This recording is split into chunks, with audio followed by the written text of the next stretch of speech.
What is up? Hello. Good morning, Jada. Good morning. How you doing, Don? Don Enrique. I'm doing fine, thank God. You all settled in Texas now? Yeah. Actually, Yeah. I will be hosting the Zoom today because Okay. I am uh the only one available. But so currently I'm at houses and stuff. There's a meetup going on where it's a walkthrough of somebody's flip, and so I'm getting in touch more with these agents that are working on this and the investor working on it. So it's been that was the goal when I moved to Houston. So I'm doing it, which is very exciting. So you're holding a meetup at a project site? Somebody else's, yeah. I'm just coming Oh, and as the okay. the lender that they work with. Okay. Oh my gosh, more people are coming. Love it. Well, in the meantime, I guess quick intro. Hello, nice to see you guys again. Um, I would love to, as people are kind of going in, as people are coming in, I would love for you guys to introduce yourselves and let this be, the couple minutes that people are still kind of coming in. Let that be a time for you to introduce yourself and say who you are, what do you do, and what do you need. Sean and Randy, you guys are unmuted. I'm going to assume one of you is going to talk. I'll go. All Thank right. you. I'm Sean. I'm in DC, but next week I'm moving to Phoenix. I'm a TC. I'm a data scientist, insurance agent, and right now I don't really need anything. Ingrid's taking care of me. Okay, how is Ingrid taking care of you? She got me my house in Phoenix. She wrapped it to me. It was a sub two, so now I have a place to live. Are you doing any investor activities or? Right now, my team, we do sub two cash buys, fix and flips in North Carolina, and I'm the underwriter and the TC on that team. And we just changed CRMs, and I don't know what I'm gonna do yet. I have so much going on. Okay, cool. Well, that was a good one. Randy, what about you? I'm down the street. I'm in San Antonio. Um, and I look in the co-living space, currently have a deal not for co-living, but I have a potential deal I want to see about getting it underwritten here. What do I need? Nothing at the moment. All is going as it should. Kind of like going through a line of fire hydrants. So Okay, so you don't need any other co-living deals or any capital that you're trying to raise. You don't need any of it. not yet. Not yet. We've got some people here as well in San Antonio. So I'm on a couple of teams, one locally and one online. So I'm also with a prop AI team. So that's it. All right. Well, who else wants to introduce themselves? Who are you? What do you do? And what do you need? I see Mauricio, who just joined our loan team recently, which is awesome. I see Bob, Jason, Jaren, Cord, a lot of new people. I see Aaron, the best guy in the world, the best kind of Ford. What's up, guys? I can jump in. This is Bob. Can you hear me? Yes. Hey, how you doing? Interesting story. I'm actually in the hospital right now, just waiting to get out. I am bored, wanted to join. That's not why I joined, but I've been meaning to join for a while now. I actually had just a quick story here. I had a chiropractic adjustment last week, and I had a vascular dissection in my neck, which means there was a tear in one of my arteries from the chiropractic adjustment.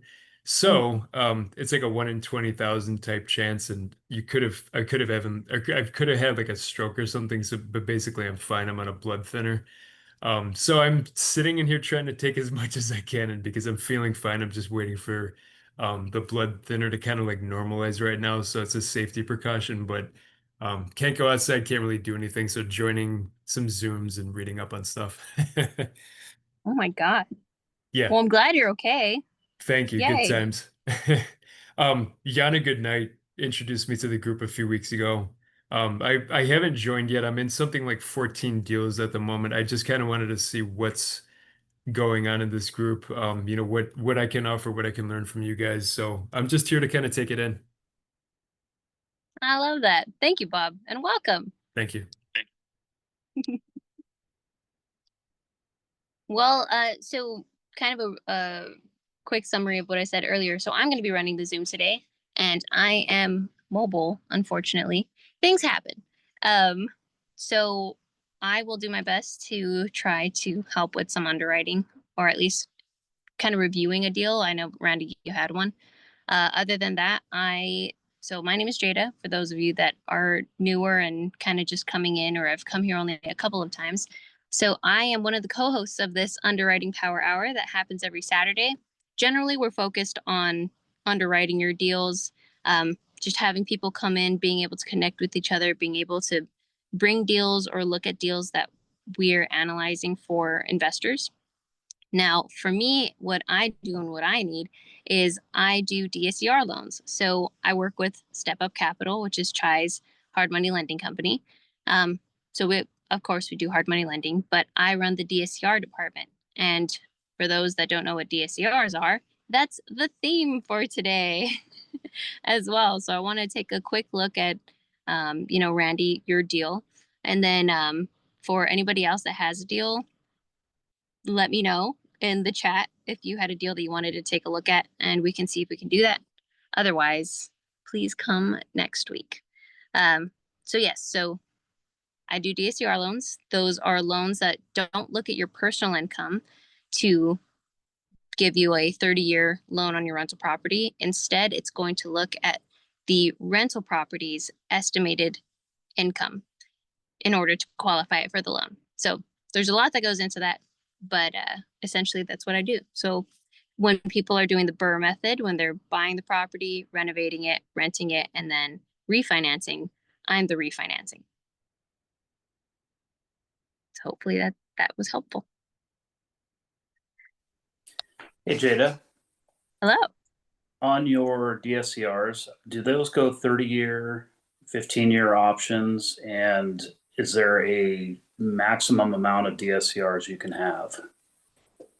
So there's 30 years, 40 years. I haven't seen a 15-year. That could be an option. I wouldn't doubt it. I think it's just a less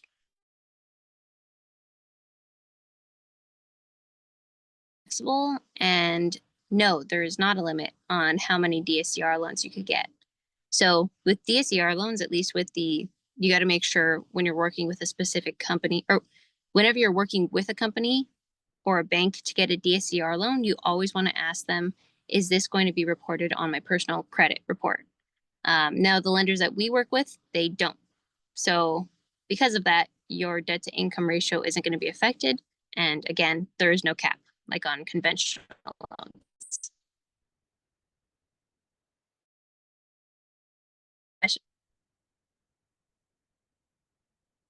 And we have Jaron, who says he's a new investor. He's based in Michigan and he has deals he comes across, though he's looking for credit sponsors. And has an Oak Park. That is a big deal. Let's go, Jared. So Randy, if we can, I would love to listen and learn more about your deal. Yeah, it's a 3% deal. Yeah, without having your computer, it's probably gonna be tough, I would assume. Right. Current balance is 198,000. Right now it's listed for rent. It's been vacant for several months. It's a widow. She, like I said, has it for rent right now. Current estimated value is about 315, so she has some equity in there. Mhm. the main thing she's needing is about 50 grand in cash at closing. So I think it's gonna be kind of tight to get that for her. Her taxes are questionable only because they seem kind of low in general. So don't know what's going on with that. And Bear County, as you probably know, is it's not a good place for property taxes. So our current mortgage is 1707. That's the PITI. So not sure what I'm going to do with it. I don't have it under contract yet. I've got to call her back to see what kind of strategy. See if maybe she takes 30%, 30,000, and go from there. So not clear on the disposition yet. Either flip it or just resell it wholesale or wrap. I'm not sure on the wrap. So I don't know. Gotcha. Did she say why she needed the 50K? Debts. Debts, yeah. Okay. She moved out shortly after the passing of her husband. She moved back to her hometown and just about 5 hours from here. So she's had this property still. The other issue too is that I need to ask her about is it's under the estate of her husband. So we don't know on title if that's cleared up to her yet. So okay. So she doesn't even know. Well, I've never seen that before. And talking with another colleague going over this, that's a question that came up that I need to find out. So. Okay. Okay. So you found this house. She's trying to sell it. There's some equity. And it's off market. Oh, it's on market? Off market. Off market. Okay. It's and on you just market don't to know. rent, but not for sale. Oh, okay. Okay. So there's a property that's off market. It has some equity. And are you just not sure what exit strategy you want to do? And that's kind of why you wanted to bring it? Yeah, I wanted to see calculations to see if it's feasible, but again, it's not. You're not in a position to do that right now. So. You're fine. I mean, these questions that I'm still asking are pretty relevant because Cord says, I think it's simple form, which I think he's talking about sending it to us.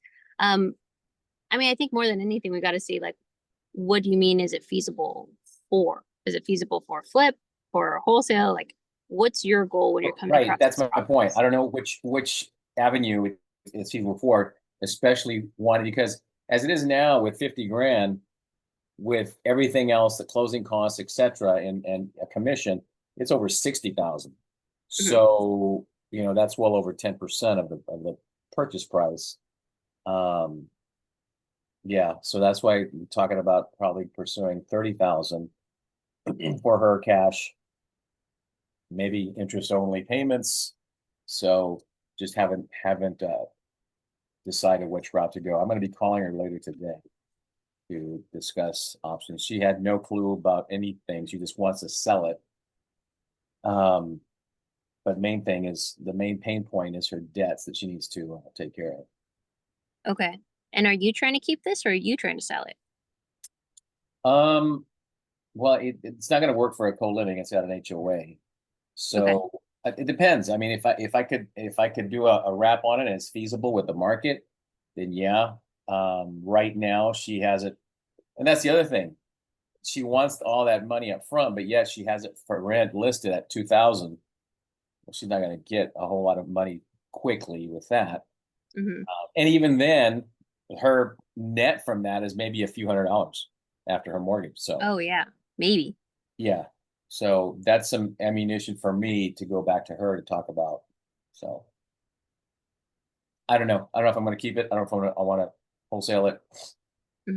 So depends. Yeah. Well, coming from, and again, I'm not shy, but my point of view, I see George. If you're gonna try to wrap this, I mean, if she's asking for 60K, that's already a pretty high down payment. And I know right now a lot of people are slowing down wraps in Texas because the market, the buyer's market is tanking a little bit as people are kind of just not buying. Plus, there's and not just new builds. that too. There you go. Yeah. Oh, one other Mhm. factor. This Yeah, a is lot of new actually, builds. yeah, this is Mhm. a Mr. Good loan. Mr. Cooper, I'm sorry, Mr. Cooper. So there's Oh, concern, Mr. Cooper. yeah, so there's concerns about that, because as we know, there's various due on sale that have been happening. So yeah, it's a Mr. Cooper loan. Yeah, and then Aaron pointed out a great, or he made a great Yeah, point saying, and her, if she was if it was a homestead, then there could be a homestead exemption for the taxes. So that could go up and not even right, be able to right. cash flow at Good, all. good point, because we Have you looked at that. Yeah, seen you're the breaking up really bad, Jada. inside of the property? Any pictures? No. What about now? Here. Let's see if it's any better with my Yeah, that's better. perfect. Okay. Sorry, you won't see me then. Okay, so have you seen the photos? The property? Yeah. Yeah. Hang on. Does it need how much rehab do you think it It needs? doesn't need any. It's rent ready. Oh, okay. So not a flip. There we go. Now we know that. And so you said the ARV was 315. Was that from your comps or was that from like an agent that you or Well, wait? her, and then when you looked at it, it's probably a little high, Mhm. but it's pretty comparable. Okay. And if anybody wants to chime in, feel free to do so. I'm just these are points that I think of if I'm going to look at a property. Okay, so wrap is maybe still on the table, but really high for that down payment. Yeah, If exactly. you're going to try to wrap it, yeah. So I don't see that being a viable option. Flipping isn't really an option if there is no rehab needed. If you think it's in great condition and Yeah, it's a good decision. okay, It's probably leaning more towards wholesaling. yeah, yeah, probably wholesaling or wholetailing, if anything. Yeah. Or subtailing, I guess, if that would be it, most likely. I mean, maybe you can probably wholetail it, but I would say those would probably be the avenues that you want to go to. And again, Right. kind of like what you're saying, I may be a little limited on actually running the numbers with you right now. But I mean, it's good to get that strategy in there. I mean, I would say, I mean, you can reach out to me and I'll put my email in here as well, just so that you have it. But if you want to send me the address, I can go ahead and look at it later today and see where my comps are coming at, and we can kind of look at most likely the whole wholesaling option. Again, Yeah. unless you want to whole or subtail it. Right. Okay. Yeah. I'll do that. Cool. Appreciate it. Yeah.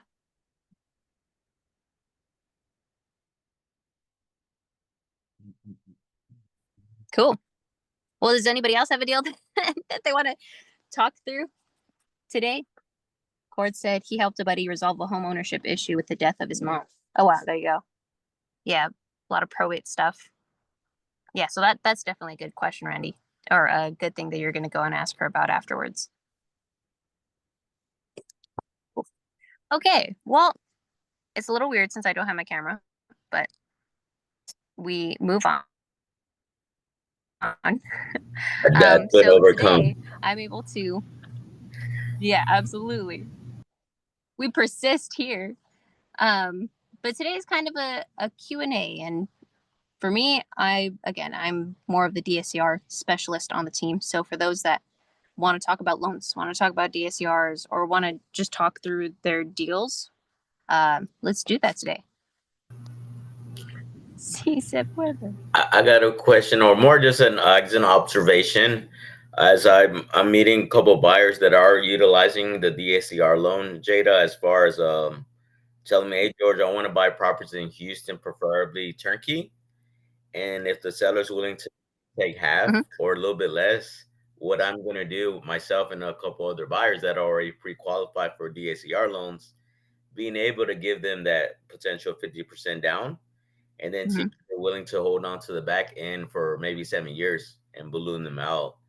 And so I've been kind of pitching that myself, but also to a couple of sub two students that are kind of help me doing DTA because I don't like DTA. I'd rather create that relationship with an agent that I may have met in person and Yeah. just follow up with them on that sense. But yeah, I was just curious on that. Or what do you think about that strategy of being able to give them 50 and then I guess with the maybe potential 30% left over, utilizing that to either cover closing costs or potential assignment fees if there's a wholesaler involved or even an agent. And what do you do with the rest? Like I was curious I forgot to ask him what he would do after those 7 years happen. Is he just gonna probably get another loan and Hmm. complete it out? Hmm. Now, is there a reason that you wanted to do 5 to 7 balloons? Why not just try to do a 30-year? Good question. No, no, I was, and I guess I was just seeing. I guess my question or observation is that is true because obviously, just like Pace teaches us, the less you say, the better you are to limit yourself to a 7 year balloon. Because at the end of the day, balloons are for clowns. But I was just curious on what you would think his strategy would be. Why not do the 30 years Mhm. to hold on to it? Because I guess in that sense, since we're not going to be making any payments to them during that time, and I guess maybe that's what he's trying to balloon them out or. Yeah. Oh, okay. That's an interesting one. Yeah, seeing if the sellers won't take any payments. Yeah, That's and cool. I actually did that twice already. I told one of I guess when I was in one of these no one left behind challenges, I was a coach, so I kind of kept up with a couple of those teammates, and I told her exactly to say that, like, oh crap, they fell for it, not fell for it, but they agreed to that, and so far we're Mm, on the LOI status. She's gonna present it to her lawyer, and if it goes through, I'll okay. find out if this buyer is really legit because at the end of the day, it's all about doing our due diligence and seeing if he really is about to come through and perform. Yeah, and this buyer would be an investor, correct? Yes, yes, Okay. Okay, so let me just phrase it to make sure I understand. So you are kind of working with the wholesaler on this property. yes, Okay. Okay. And so this property, what they're trying to do is the seller wants a high down payment. They want 50%. So sub two isn't going to work because usually we try to get 10% entry max.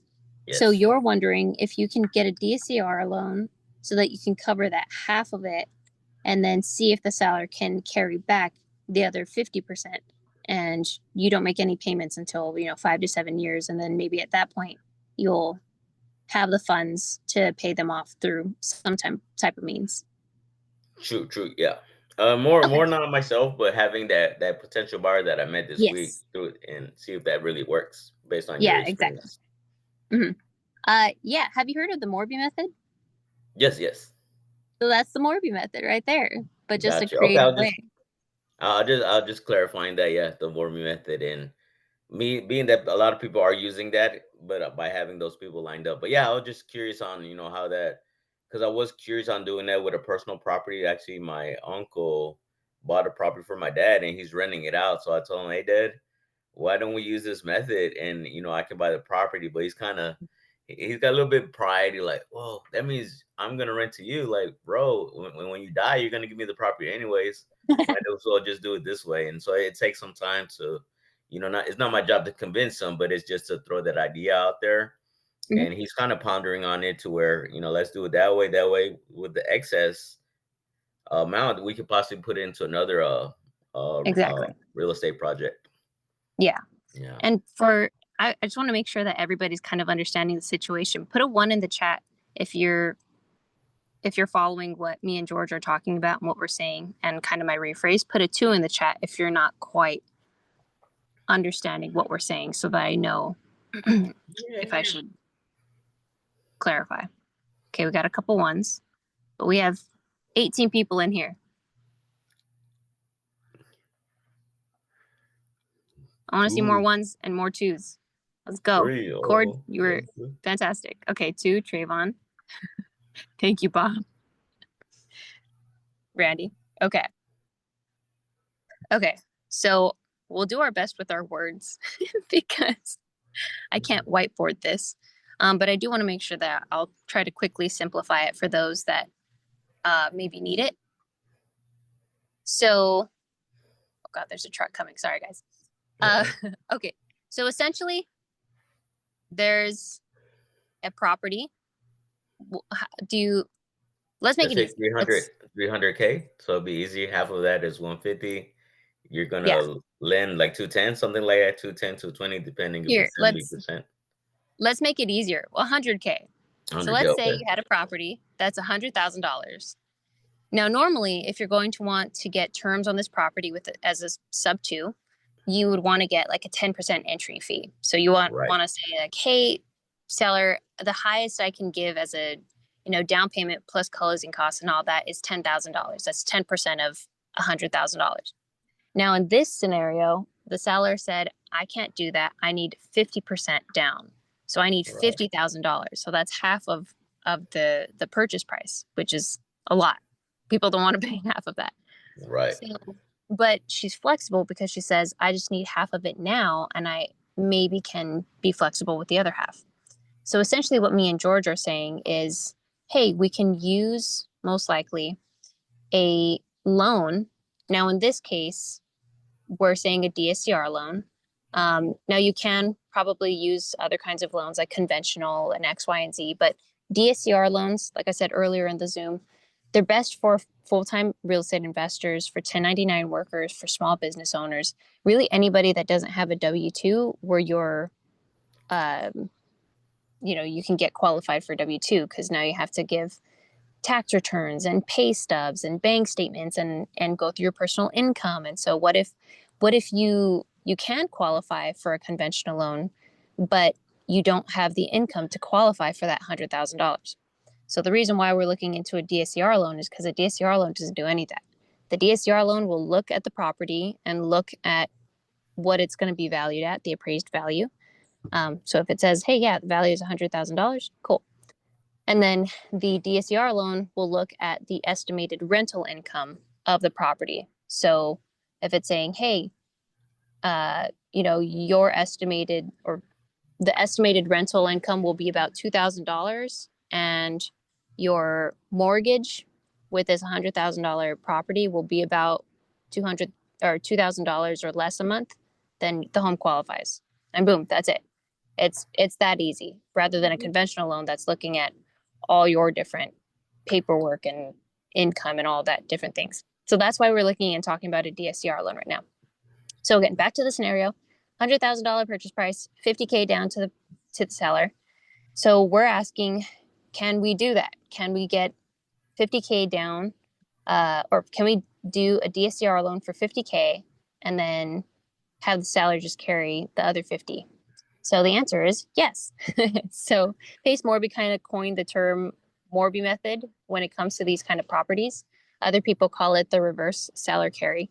So essentially what people do, and maybe we can have another call so that me and or Chai can actually write this out. And this is getting a little more popular, but it's kind of up and down on the success of it because a lot of people will over leverage. So you just, if you are doing this, always try to make sure that the property is worth more than the purchase price. Because again, yeah, you don't want to be over leveraged. And I'll go into that in a couple minutes. So what you can do is you can get a DSCR loan, and typically, I mean, you can get a loan for 50% and just pay them that, but you want to get a loan as high as possible. So typically DSCR loans, you can get 75 to 80% of the purchase price. And so with this one, we're going to say 80%. So you're going to get 80%. And so you're only going to have to bring 20% of that entry fee rather than the 50% that the seller was asking for initially. So you get 80% from the DSCR lender, and that's paying for, wholesalers, or that would pay for George since he's the wholesaler. And the guy that he's selling this to, the buyer, the investor buyer, they're going to have to come up with that 20%. So, I mean, from the looks of it right now, it sounds like a typical loan. You're getting 80% from the lender, and then you're having to put down 20%. Now, where does the seller carry come into play? So with these types of loans, there's actually two transactions. There's two closings. So this is the first one with the lender coming in at 80 and the buyer coming in at 20.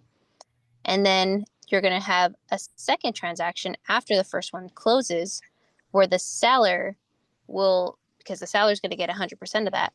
So essentially, they're going to have to sign prior to the closing and essentially agree to give you back 50% of what they just got.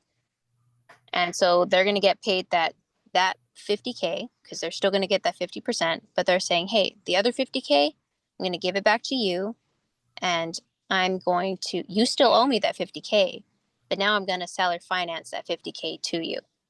So we'll talk about the terms, but essentially that's how you put your money into the deal and then you get it out. And so you still have a loan, but you now also have a seller carry on top of that loan. So it's an additional seller carry. So does that make sense?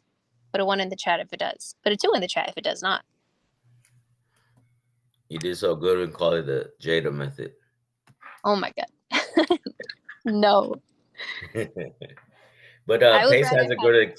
he has a good example in the Wealth Without Cash book about Mm, helping out that homeowner that wanted to give his daughter like the best not birthday but wedding gift ever because they had a bad relationship growing up, mhm. to where it was 500K the full price, and so Pace was able to give him 300 to give him that the opportunity to do that, and he was willing to hold on to the 200 on the back end. But obviously, Pace being Pace, obviously he's probably got a killer deal on the back end because he was able to obviously like find those bunnies per se. Yeah. Yeah. And then when I said earlier, you want to make sure you're not over leveraged. So Mhm. in this scenario, George was saying as a wholesaler, he is trying to, put like we'll say like a 7-year balloon. So, you're going to have the loan that you're going to pay, but then you also have the seller finance carry. And in this scenario, he's going to try to not pay any of that until, 7 years down, and then they just pay a lump sum. So now why I said you want to make sure you're not over leveraged is, if at the 7-year mark, you're like, oh my gosh, I don't have any money. How am I going to pay them? Either you have to make some quick cash and Right. maybe flip a couple properties, or you can try to get another private money lender to replace that seller carry position, or you can refinance the property. So the reason why it's good to not be over leveraged is because you want to be able to have that cushion to refinance. Because Right. let's say the property is worth 80,000 right now, but they're selling it for 100,000, and we go through all the process that I just said. So they're going to get 100,000. Well, what if in 7 years the property doesn't appreciate $20,000 more, and it doesn't appreciate to that $100,000? So you're not going to be able to pull out that 50K that you owe the seller. True. So you want to make sure, exactly, you want to make sure that you're buying the property at a discount. So no matter what, you still have wiggle room wherever the market goes in the next 7 years to be able to pull out that 50,000. So like, let's say if the property is worth 200,000, you bought it for 100,000, you still have $100,000 in equity.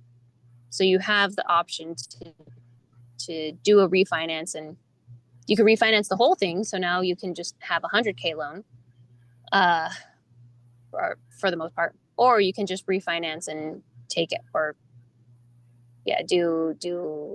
anyways, you just refinance and do it and get a 100K loan, but you would pay back the seller. So yeah, just quick tips. If you're trying to do this, if this method sounds interesting, which it is to a lot of people because they kind of come in with no money out of pocket. I mean, they come in with money out of their pocket because they're putting in the down payment, but the seller's carrying some and the seller's repaying you essentially that down payment. So you just want to make sure that if you have the exit strategies so that you have the option to refinance if need be, and you're not going to be over leveraged so that you can't refinance. Nice. Thank you, Jada. Yeah. Anything you want to include, George, that I may have missed? No. It's. I think you did a good job because obviously thinking about the 20%, you are, however you get it, like say from your own money or borrowing it from probably a gator or something like that. Potentially, like say, doing your numbers right to where if you do have that time frame to pay the back end, maybe the cash flow that's coming in, you can potentially pay back that 20% that you're probably borrowing to like get the loan. and per se, or can you use the same equity within the deal to pay back the closing costs or the 10% to get in the deal?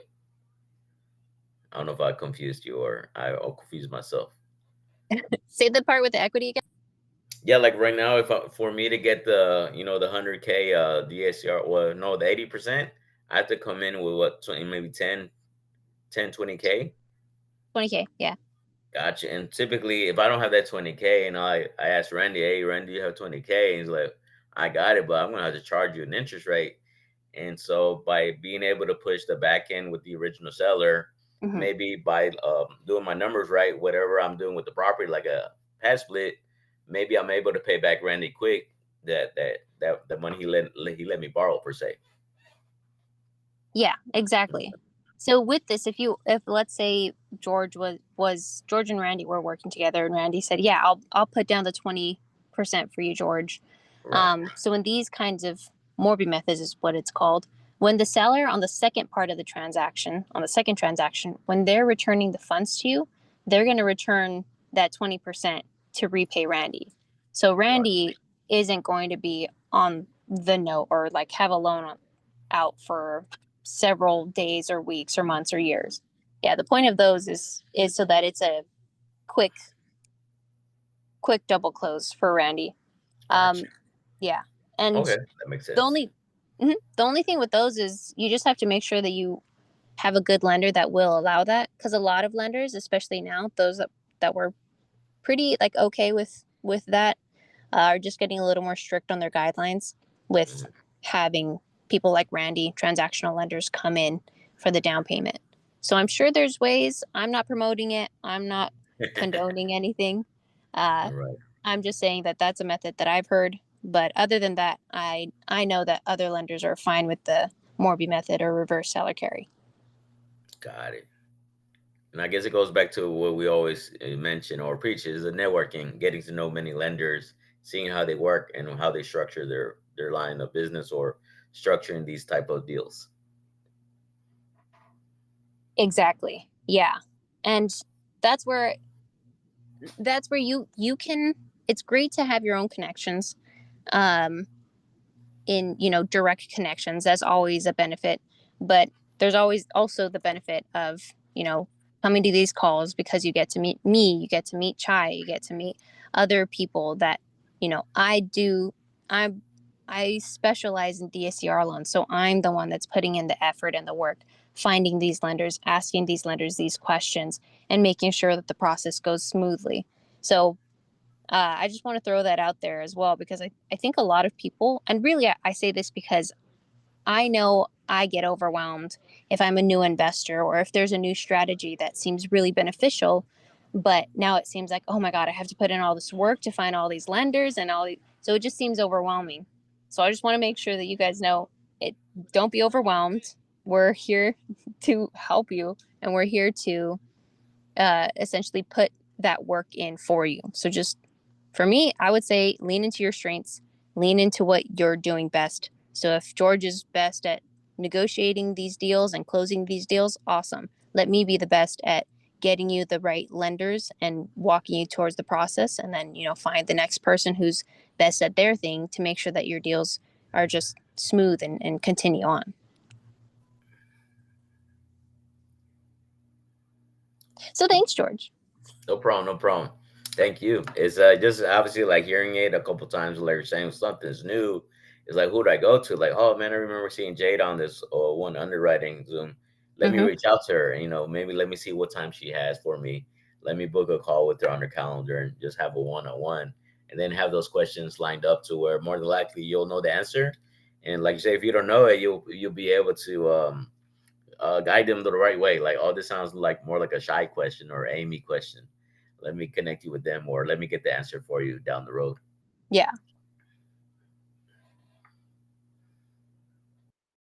Exactly. And for those that haven't yet, please join the Facebook group, because it's kind of like what George is saying.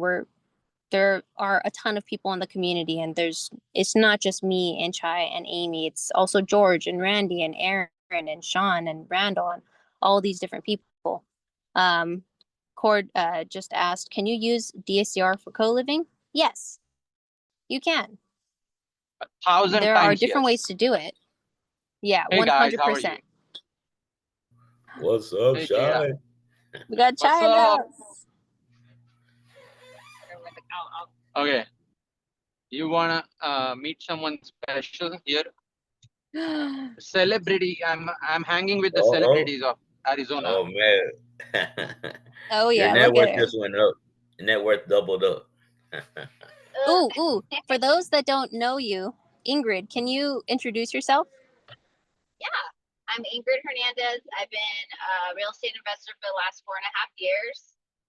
Primarily started with the sub-2 community and got to meet some of my best friends like Chai. I have a 12. You wanna speak here? This Oh, is where sorry. the mic I is. want to speak over here. My bad. Let me know if you guys can hear me okay. Yeah, I'm a real estate investor out of Arizona. I have my license since 2013. I built up my portfolio to 12 single families, 2 of them which are co-living, so they might as well be 20. And yeah, that's what I'm doing. And now raising capital and having fun with Chai. And she's one of the OGs of the sub-2 community because we have a lot of sub-2 members here too. And she serves the community literally day in, day out. I mean, she's on camera probably more than Pace. I mean, I can comfortably say that Pace is not going to be Now, and not before. He used to be, but yeah. Yeah. So she serves the community without anything. And of course, the opportunities that come out of it are endless. But I mean, that's not why she's doing it. I know. So that's the kind of people I want to associate myself with, the genuine, real, like true to the core type people. And that's the whole idea of this community too. If you're here, you're always going to get free knowledge about all these things we do. Of course, we are going to create a funnel out of this. Of course, we are going to find ways to, you know, monetize and create a win-win for all of us. But thank you, Jada, for taking over for me today. And I'm so excited about what I mean, today was the first day in over 1 year of starting this community. I have missed this call personally. And the reason is much bigger than what anything I've done before. And I can't wait to share the same project with all of you guys. So as soon as we put together a presentation, you guys will be the first ones where we are gonna do our pilot run, pilot presentation. So, and of course you'll get here, right? Yeah. And you'll get a chance to invest in this new project we are working on. It's not just a real estate project. It's actually a startup that has a real estate security in this. So this makes, I mean, I've been obsessed with startups, but never did I have the balls to actually put my money out there without any collateral until I met this company. So this company is where not only are they taking my money, they're giving me a second position lien for my 50 to 100 grand investment on $100 million apartment complex. I'm not a big fan of second position liens, but my 100,000 compared to $100 million valuation apartment complex definitely sounds like a drop in the bucket. So I'm super excited, and there is many more layers of protection for an investor because of the way the startup is making money.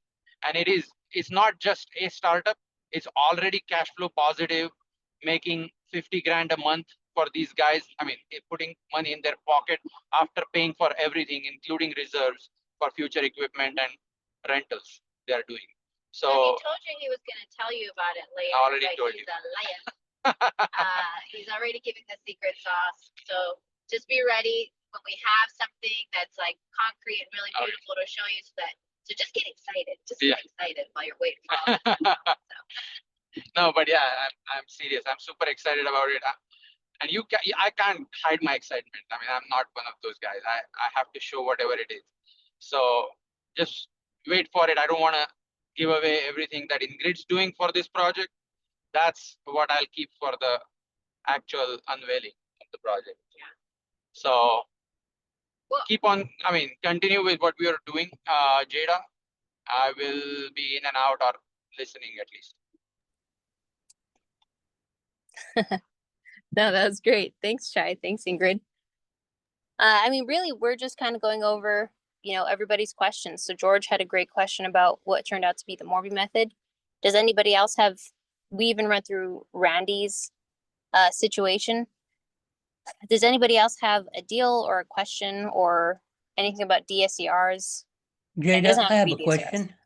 Go ahead. Regards to George's transaction, I would assume that he would have some kind of a clause in his purchase agreement with the reimbursement of the down payment after close of escrow. Wouldn't that red flag an underwriter with the seller concessions exceeding a certain percentage? So as far as I know, and anybody else that has done this can definitely correct me. I don't know if Ingrid has or Chai has. But that would be a separate agreement talking about the seller carry. So it's not a part of the original purchase agreement that you're going to get with the lender. yes. Are you talking about a Morby method structure? Yeah. Hi, I'm the first of 2 students to ever do Morby method, by the way. Woo! But yes, so Morby method, when you're submitting your contract, just looks normal. It looks, oh, I'm putting down 40%. By the way, in this market, other than the Midwest, most markets you're going to be 50 to 60% LTV. So when you write your first contract, it'll say 40% is a down payment, 60% financed, right? That's all it looks like. And then what we do is we double escrow. So you have a first and a second escrow with the title company. And then they'll move over the funds for the down payment that you'll provide either through your own funds or through a transactional lender. And then they'll move funds from the first transaction to the second transaction that replaces it with a seller note, which would be separate from the first note.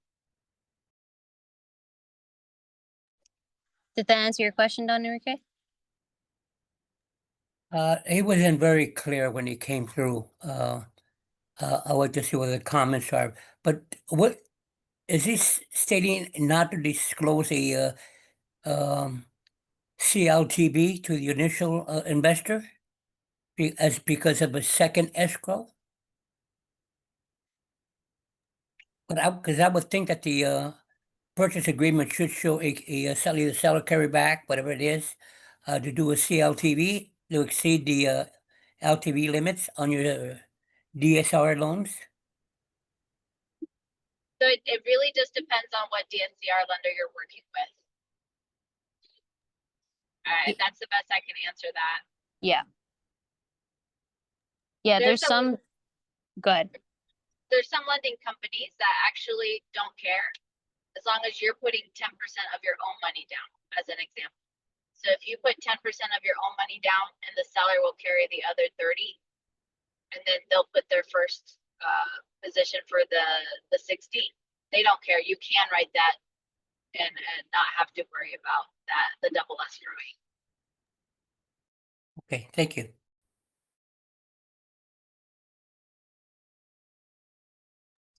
Thank you, Ingrid. I thought that was a good explanation. Good explanations. Adolfo, I know, are you still here? I know that you were kind of not understanding. Are things making a little more sense to you? Put a 1 in the chat or unmute, either one. No, honestly, I'm totally lost. Okay. Well, maybe we'll make a video about this, or if you're in the group, I'll make sure that we post something in the Facebook group about this and have some sort of breakdown so that it's easier for people to kind of see. Because I know I'm a visual learner, so saying all these words could totally, confuse people. No worries, not at all. But I love how you said, Jada, at least not understanding it, but just coming up with the idea. And so that's the beauty of creating a relationship with either the seller or the agent. What if we can do this? What if we can do that? Well, who's going to explain this? Hey, let me connect you with my girl, Jada.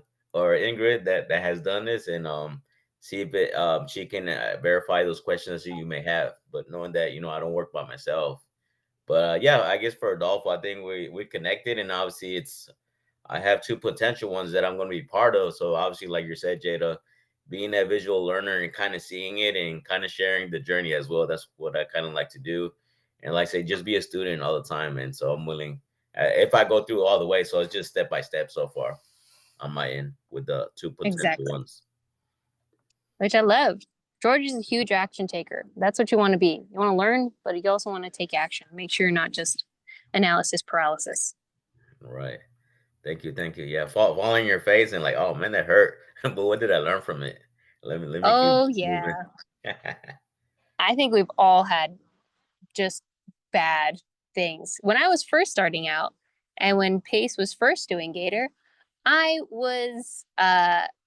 had lent on just a bad deal, and I was counting on somebody else who was in Gator to do their diligence rather than me doing it and understanding. So that's why we have community. So before you guys do deals, run it by us if you're not accustomed to doing those types of deals. So I just want to make sure everybody knows that we've all messed up, and that's why we're all here and we all have the community. So be sure to join that Facebook group. I want to make sure that we reduce any of those things as much as possible for all of you. And Jada, how much does it cost to be part of this community? It's $3.99. Man, I had to pay. I just playing.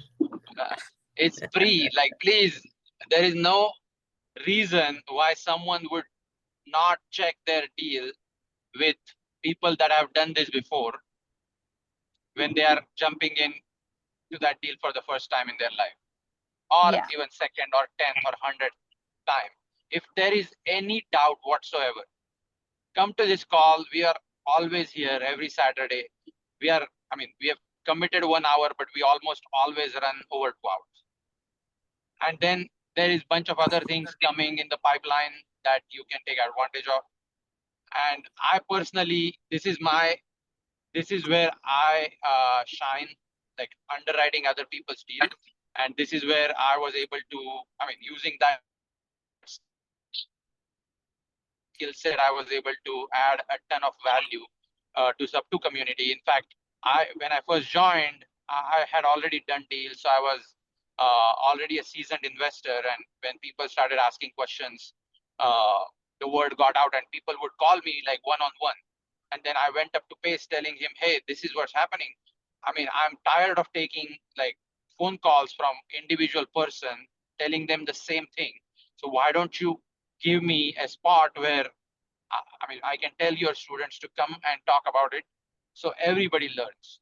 In the first few calls, we had 500 plus people attend. So Pace was like blown away. And then, of course, at that time, I was a very rookie teacher in a way. So Munif I don't know how many of you guys know Munif, but Munif is the guy who has done some crazy stuff, crazy good stuff within Sub2. And he was the one who literally handheld me all the way. Literally, he extracted the knowledge out of me and showed it to everybody.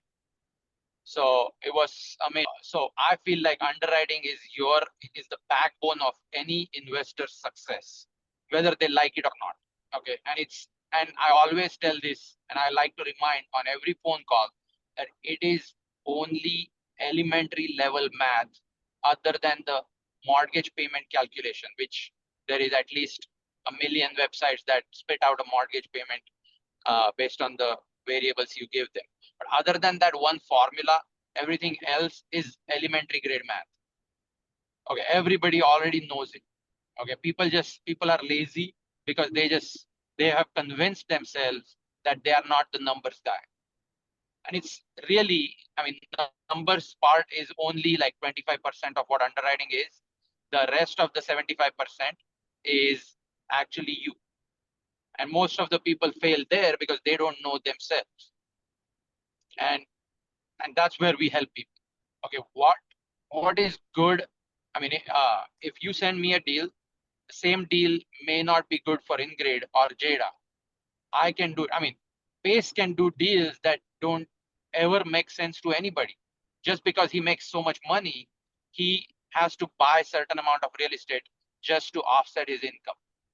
So he can afford to have these properties sit on the market for months, vacant, and still make more money than you and I can ever, you and I ever will.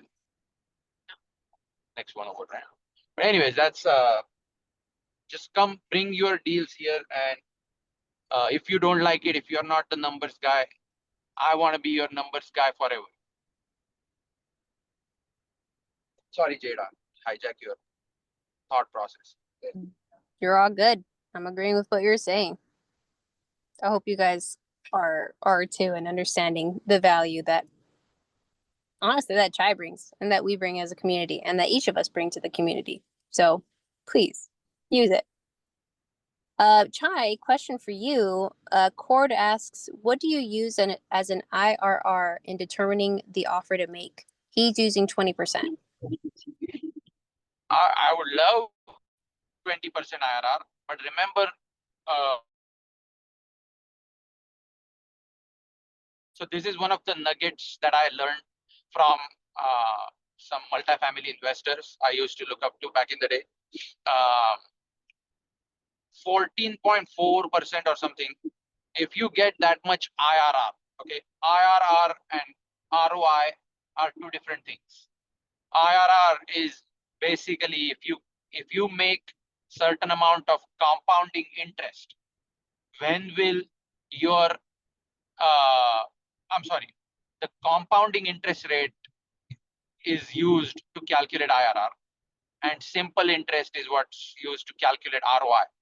So 14.4% or something closer to that is a magic number, because if you get that much IRR, your money is going to double in 5 years. So that means if it doubles in 5 years, your ROI on a yearly basis is 20%. And someone please fact check me, because I think I know this. I always confuse myself with some of these things. And if I said anything wrong, please tell me on this call or next month. But this is how I understand ROI versus IRR.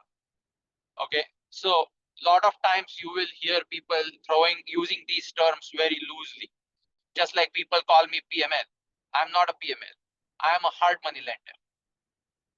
And I think hard money lender, people just assume that because it's private money, it's dumb money. Okay. And that's how they get in trouble, because the dumb money goes to dumb projects and dumb projects fail. Okay. So I just don't like that word and what people think of it. So that's why I like to, and it's not very different. It's not as different as ROI versus IRR, but I'm just giving you that as an analogy. So when people use IRR and ROI loosely, people assume they are one thing, especially people that are new in this industry. And someone told you, oh, I made 20% returns on my investment, whether it's a ROI or IRR. Usually they mean ROI, okay, whether they know it or not. But IRR is actually less than your ROI, is because it's as if you're making compounding return. So some people, or rather, there is a train of thought that that tells you whether you are getting a regular return on your money or not. And if you are not getting a regular return, that means the returns you should be getting on a monthly basis should be making money too. For example, you invested $100,000 in a project, and that project has committed you 12% annualized paid back monthly. Okay, so you're making $1,000 per month. If you're making $1,000 per month, and that money is coming to you every month, that means it's a simple interest. Okay. But what if I told principal person running the deal, hey, I don't want that $1,000 per month. I don't need it. Why don't you add that $1,000 to my original investment every month? So the month 0, I invested $100,000. In month 1, now I have $101,000 in that investment because I just made $1,000 return in that first month. So in the second month, I should be making 12% annualized on my 100,000, as well as the 1,000 that increased my original investment. So that's how, and when people see the returns over 5 years, they just divide that by 5 and they tell you, okay, I made $20,000. I mean, 20% return, but that's not IRR. I don't know if I answered your question. Well, I didn't answer your question. Is that your understanding of IRR as well?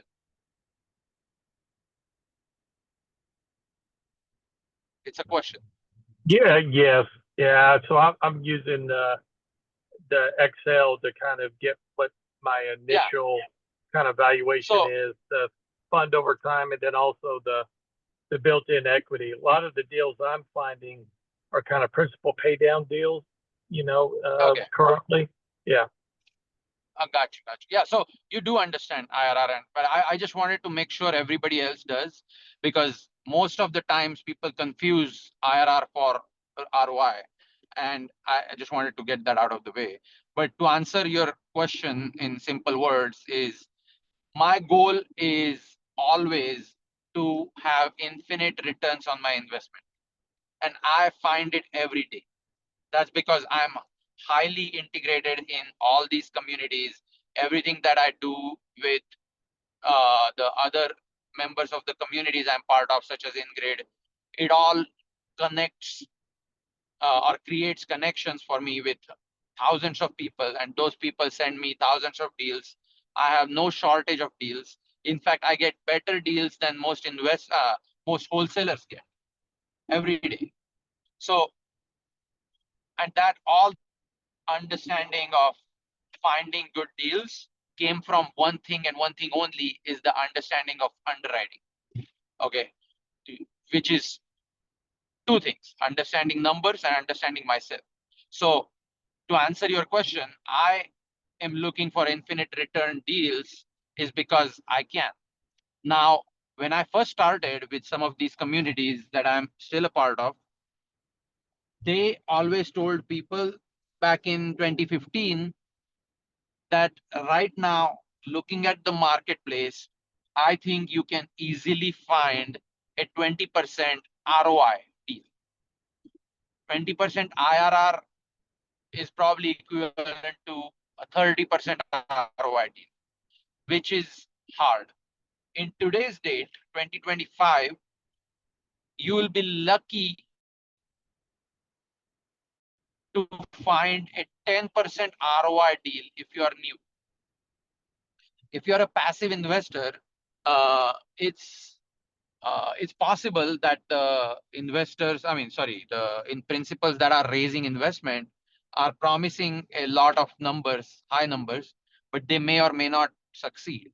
So that's why everything I'm raising money for, I'm raising it through a debt fund model where I am promising a fixed return closer, plus or minus 10% to most of my investors. That's because their money is directly tied to my business and the properties that they can repossess, as opposed to investing in a multifamily in a second position, or not even second position, in a 100% risk scenario, and not realizing anything. So, if you are finding 20% IRR deals in today's marketplace, you are doing amazing. And everybody should learn from your deals. I highly encourage you to bring a couple of your deals and showcase in our group how you're finding them, what you're doing to find them, and how you're running your numbers, have you realized the actual returns yet? Keep going. Yeah, because the main is in the middle. So hope that answered your question. Sorry for the long explanation. Did I answer your question?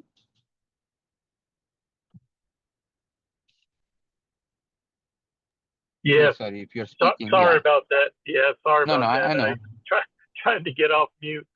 Oh, Yeah, yeah, no, no it's worries. perfect. So it sounds like maybe so I did find a deal. I'm partnering with a guy on a 0% interest loan I think can break Oh, even nice. essentially initially, then Oh, hopefully cash beautiful. after, 3 to 4 years, hopefully it'll start cash flowing a little. No, it's not. No, it's not. But So where are you based out of? I'm in Houston. Yeah, I'm Oh, actually you are. sitting in Okay, front okay, of the perfect. place right now. Oh, okay. Fantastic. Okay. Yeah, we definitely need to meet one of these days and see what you're doing. Maybe, I mean, bringing it to this call is probably the most ideal, so more people get to see what you're doing and learn All from. right. So yeah, let's look at some of your deals next time we get a chance. Yeah, But great perfect. job, Yeah, man. That's awesome. yeah, no, and so it sounds like again, I am still somewhat new, and I was the listing agent on it, and a couple of deals fell through, and yeah, I told the investor, I Okay. said, hey, you need somebody local, let's partner, and so that's what we're doing. So Nice. Yeah. yeah, so And again, when I said I find infinite return deals, what I mean by that is, I mean, it's hard enough to find 70% minus repair type deals, which, I mean, for those who did not follow what I said, is when you are buying properties cash, you are able to buy from wholesalers who are negotiating with distressed sellers for 50-60% of the market value of the property minus repairs, and they turn it around and come sell you for 70% or up to 80% minus repairs. So 70 is kind of a magic number, which is already hard enough to find. The reason it's a magic number is because 70% minus repairs will allow you to be in that property all in under 70%. And then you turn around and go to JEDA and get a DSCR loan, you get 75% out of it. The 5% extra that you got is used to pay your financing fees for the loan. So after everything's said and done and your tenants in the property, you are out of pocket $0 out of pocket in that deal. And the DSCR loan is also a non-recourse loan. That means you have nothing to lose in that deal whatsoever. So when you have that type of deal, even if you made $1 on that deal, it's infinite returns because you have no money tied to it. yeah, love that. Yeah, I need some of those.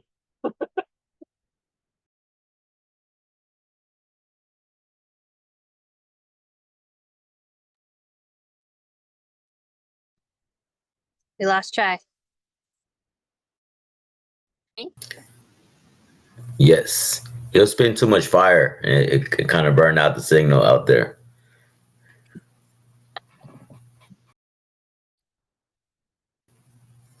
Right there, you're right. Right. Well, considering he's unmuted and we can't hear him, I think that's the end of Chai spitting fire. Like a dragon. All right. Yep. Well, he's out now. And my phone is dying, but we're gonna have to cut it off here. But thank you everybody for coming. And Cord, you had great questions. I appreciated it. Thank you, Randy and George, for the deals that you brought in that we were kind of able to talk through. And I appreciate you all. Thank you for joining. Please Yeah, join the thank you. Facebook group. Again, it's yay! And feel free to add people. Please invite more people to this. I want to make sure that everybody is successful when they invest in real estate. So happy Saturday. Happy Memorial Day. Have a great great Memorial Day, and woo woo. That's all. Goodbye. Bye-bye. Thank you. Bye, everybody. Bye-bye. Thank you.